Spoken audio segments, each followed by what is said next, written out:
कैलाश पर्वत पे रहती थीं। देवी पार्वती भगवान शिव की पत्नी। कैलाश पर्वत की ऊंचाइयों में जहां शांति और पवित्रता का वास था, वहीं देवी पार्वती अपने ध्यान में लीन रहती थीं। देवताओं से घिरी होने पर भी पार्वती जी को एकाकीपन का एहसास होता था। उनके चारों ओर देवताओं की भीड़ थी, फिर भी उनके मन में एक खालीपन था, एक अधूरापन जो उन्हें हमेशा खलता था। वो एक बच्चे की चाहत रखती थीं, जिसे वो प्यार और दुलार दे सकें।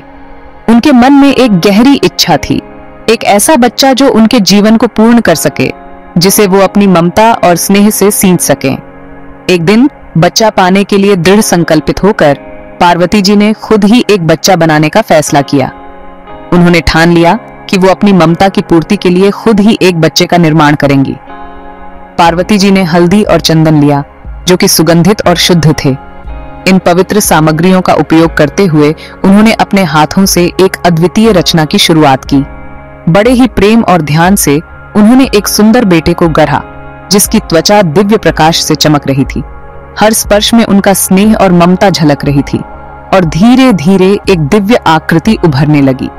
पार्वती जी कहुशी से फूले नहीं समा रही थीं।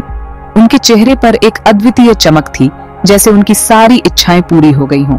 उनकी रचना, उनका बेटा हर तरह से परिपूर्ण था। वह बच्चा दिव्यता और सौंदर्य का प्रतीक था, जैसे स्वर्ग से उतरा हो। उसमें जान फूंकते हुए उन्होंने उसका नाम गणेश रखा। यह एक दिव्य क्षण था जब पार्वती जी ने अपने बेटे को जीवन दान दिया और उसे गणेश नाम से पुकारा। गणेश, जो आगे चलकर विघ्नहर्ता और बुद्धि के देवता के रूप में पूजे जाने लगे।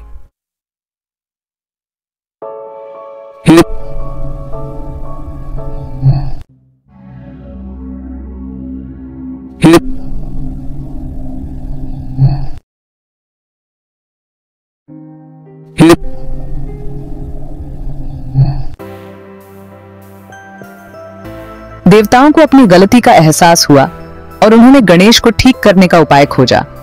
वे जानते थे कि गणेश का पुनर्जन्म आवश्यक था और इसके लिए उन्हें एक विशेष सर की आवश्यकता थी। उन्होंने उनका सर बदलने का फैसला किया। यह निर्णय आसान नहीं था, क्योंकि गणेश का नया सर विशेष और दिव्य होना चाहिए था। उन्होंने दूर दूर तक खोज की और आखिरकार उन्हें एक सही सर मिला। यह खोज कई दिनों तक चली और इसमें बहुत धैर्य और समर्पण की आवश्यकता थी। यह एक बुद्धिमान और शक्तिशाली हाथी का सर था। हाथी को भारतीय संस्कृति में ज्ञान और शक्ति का प्रतीक माना जाता है और यह सर गणेश के लिए उपयुक्त था। बड़े ही ध्यान से उन्होंने हाथी का सर गणेश के शरीर पर लगा दिया। दिव्य आशीर्वाद हुआ। इस प्रक्रिया में उन्होंने विशेष मंत्रों का उच्चारण किया और पवित्र अनुष्ठान किए। भगवान शिव ने अपने बेटे को ठीक देखकर गणेश को असीम ज्ञान और शक्ति का आशीर्वाद दिया। शिव ने गणेश को सभी बाधाओं को दूर करने की शक्ति दी और उन्हें सभी नई शुरुआत का देवता बना दिया। उसी क्षण से गणेश जी को विघ्नहर्ता और शुरुआत के देवता के रूप में पूजा जाने लगा। हर साल गणेश चतुर्थी के त्योहार पर भक्त गणेश जी की पूजा करते हैं और उनकी कृपा प्राप्त करते हैं। दिव्य आशीर्वाद और फिर विघ्नहर्ता। विघ्नहर्ता, बुद्धि और सौभाग्य का जश्न। बुद्धि और सौभाग्य का जश्न और अंत में प्यार और भक्ति की विरासत। यह त्योहार हमें एकजुट करता है, हमें हमारी सांस्कृतिक जड़ों की याद दिलाता है और हमें एक साथ आने का अवसर प्रदान करता है। प्यार और भक्ति की विरासत, रिटन बाय दिव्यांका त्रिपाठी।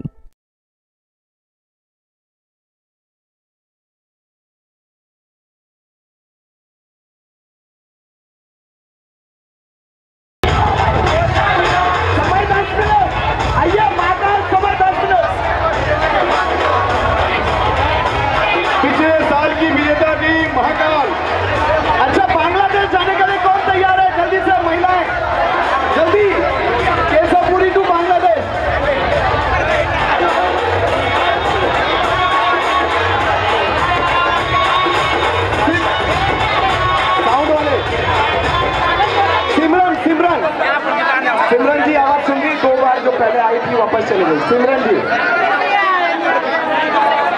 जी जो अगले कड़ी में कौन है जो मटकी फोड़ने के लिए सिंगल?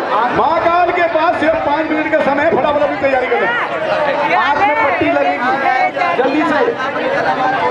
महाकाल अब दोबारा प्रयास करते हुए हथौड़ी हांडी की ओर बढ़ते हुए मैं निवेदन करूंगा मंच के बीच में यूट्यूब ब्लॉगिंग करते हैं, खुद का वीडियो बनाते हैं।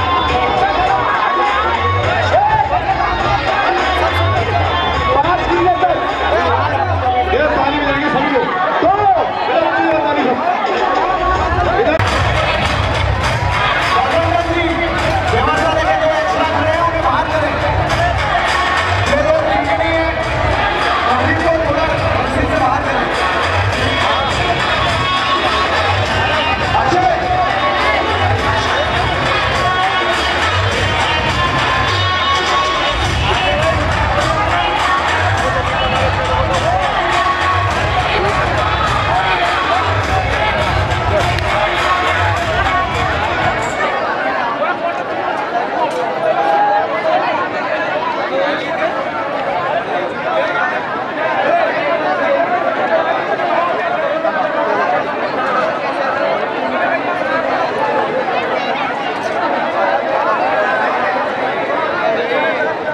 तो क्या हो रहा है?